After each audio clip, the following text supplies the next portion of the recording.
dito and naisip ko na parang gusto ko mag-bike. Pero bago tayo mag-bike, syempre kailangan muna natin bumangon and ayusin yung pinaghigaan natin. So dito tinutubi ko yung kumot na ginamit ko dahil ang lamig ng panahon ngayon. So after natin magtupi, is naglakad tayo papuntang CR para mag-toothbrush and mag-hilamos. So habang natutoothbrush ako dito, naisip ko na magbabike ako today kasi gusto ko mag-vlog video na rin and makapag-exercise kasi hindi na rin ako nakapag-exercise for a long time.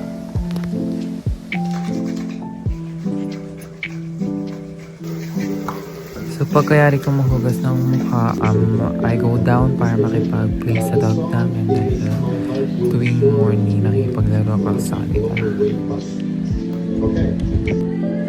After makipaglaro sa mga dogs, hinanda ko na yung mga drinks and foods na kakainin namin kapag kami is nagbabike.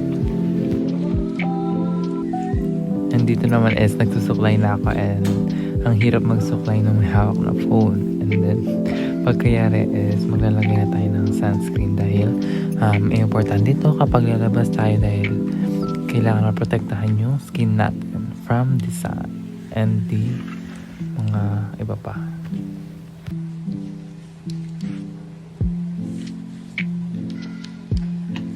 So, after ka maglagay ng sunscreen, nagbihis ako pero hindi ko na siya pinakita. So, eto na yung paglabas ko ng bike na gagamitin. Dito, chine-check ko yung lock kung totoo bang nakalock siya or hindi. Then, ngayon magsa-start na tayong mag-bike. So, first bike.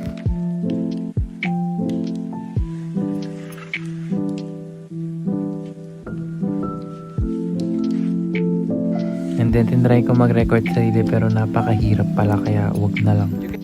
So, dito tinitingnan namin yung mga dagat and then nag-stop kami para mag-chikahan.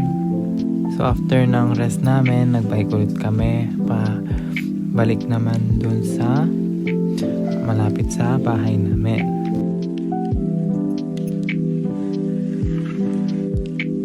So, since malayo yung pabalik sa amin nag-enjoy ako mag-bike dito. And medyo paling pa nga ako kasi hindi na nasanay. And then, ayun ulit, tinignan ulit namin yung mga nature. And then, dito umikot ako doon sa may place ng bahay namin. And then, papunta ulit doon sa padagat. So, dito nag-jogging kami ng kaunti para lang ma-exercise ulit kami. And then, after nun bumili kami ng pagkain dahil nagutom kami. And then, ayun, umuwi na kami pagkatapos.